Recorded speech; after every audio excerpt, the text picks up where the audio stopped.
शाजापुर में 27 तारीख को होने वाले कार्यक्रम को लेकर कांग्रेस प्रदेश अध्यक्ष जीतू पटवारी प्रदेश में हर विधानसभा का दौरा कर रहे हैं और कार्यकर्ताओं से महू में होने वाले कार्यक्रम में आने के लिए आमंत्रित कर रहे हैं। गुरुवार को प्रदेश कांग्रेस अध्यक्ष जीतू पटवारी शाजापुर पहुंचे, जहां शाजापुर, शुजालपुर और काला पीपल विधानसभा के कार्यकर्ताओं से चर्चा की। कार्यक्रम में प्रदेश अध्यक्ष जीतू पटवारी के द्वारा अकोदिया में प्रेस वार्ता की गई, जिसमें उन्होंने भाजपा सरकार पर जमकर निशाना साधा और कहा कि अगर आप गूगल पर सर्च मारोगे कि सबसे करप्ट नेता किस पार्टी में है तो सबसे पहले बीजेपी के 80 नेताओं के नाम लिस्ट में आएंगे, और अगर सर्च मारोगे कि सबसे झूठे नेता किस पार्टी में है तो प्रधानमंत्री मोदी और कृषि मंत्री शिवराज सिंह चौहान का नाम आएगा।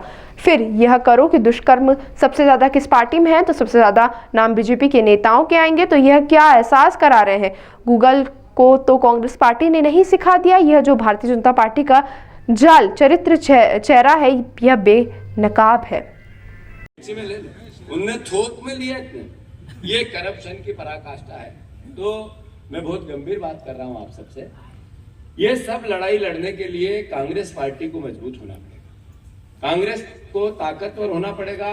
ग्राम पंचायत कांग्रेस कमेटी का हम गठन करना चाहते हैं।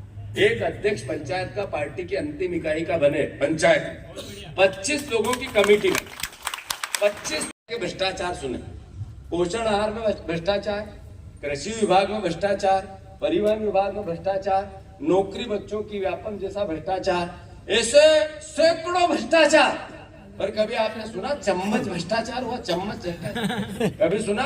ये सुने थे चमचे बेचे और खरीदे जा। चमचे तो चमचे ही होते हैं, पर भैया चम्मच घोटाला हो गया। बताओ आप, एक 5 रुपए की चम्मच 560 रुपए। ये है बीजेपी 1200 की बड़ी। ये चम्मच खाने को तेरी जानकारी ठीक नहीं। क्या है ये जो छोटी चम्मच होती है जिससे यूं करके खीर पीते हैं वो 550 की, और जो बड़े बर्तन में से कटोरी में डालते हैं वो 1200 की।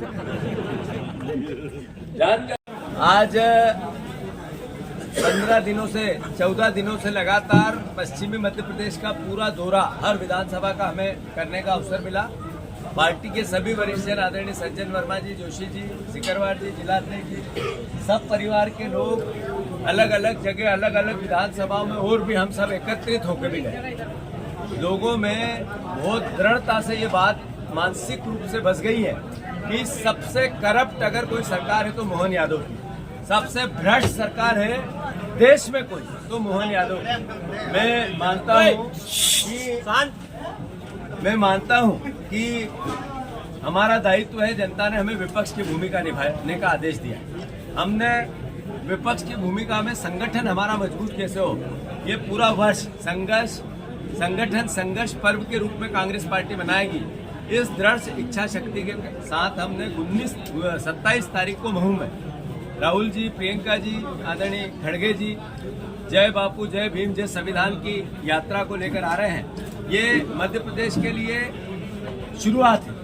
पूरे साल 2025 का हर नेता हर विधानसभा के गांव-गांव और मोहल्ले जाएगा, और हम पूरे साल बाबा साहब भीमराव अंबेडकर, संविधान, कांग्रेस के विचार और कांग्रेस के पंचायत स्तर पर, लोकल स्तर पर संगठन को मजबूत करने का प्रयास एक साथ करेंगे।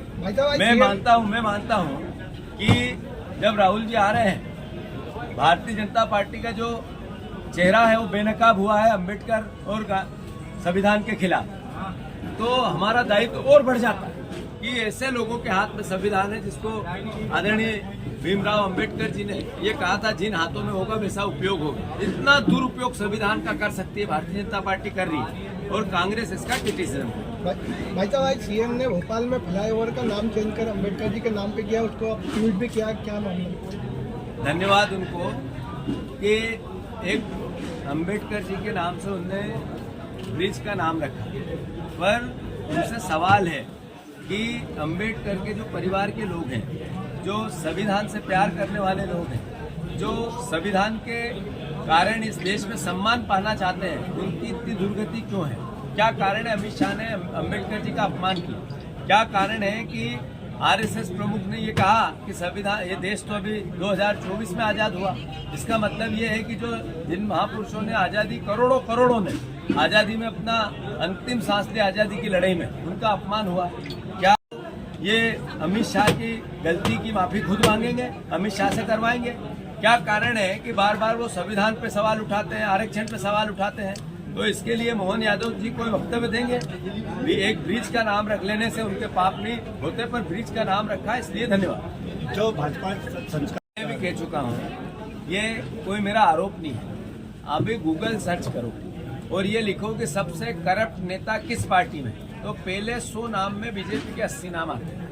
फिर गूगल को सर्च करो सबसे झूठ बोलने वाले नेता किस पार्टी में है, तो मोदी जी का और हमारे नहीं कृषि मंत्री जी शिवराज सिंह चौहान का नाम आता है। फिर ये करो कि दुष्कर्मी सबसे ज्यादा कौन सी पार्टी में है, तो सबसे ज्यादा नाम बीजेपी के नेताओं के आते हैं। तो ये क्या एहसास करा था? गूगल को तो कांग्रेस पार्टी ने नहीं सिखा दिया, वो तो अपने आप जो सर्च होता है वो आता है। तो ये जो भारतीय जनता पार्टी का चाल चरित्र और चेहरा है, ये बेनकाब है। धन्यवाद।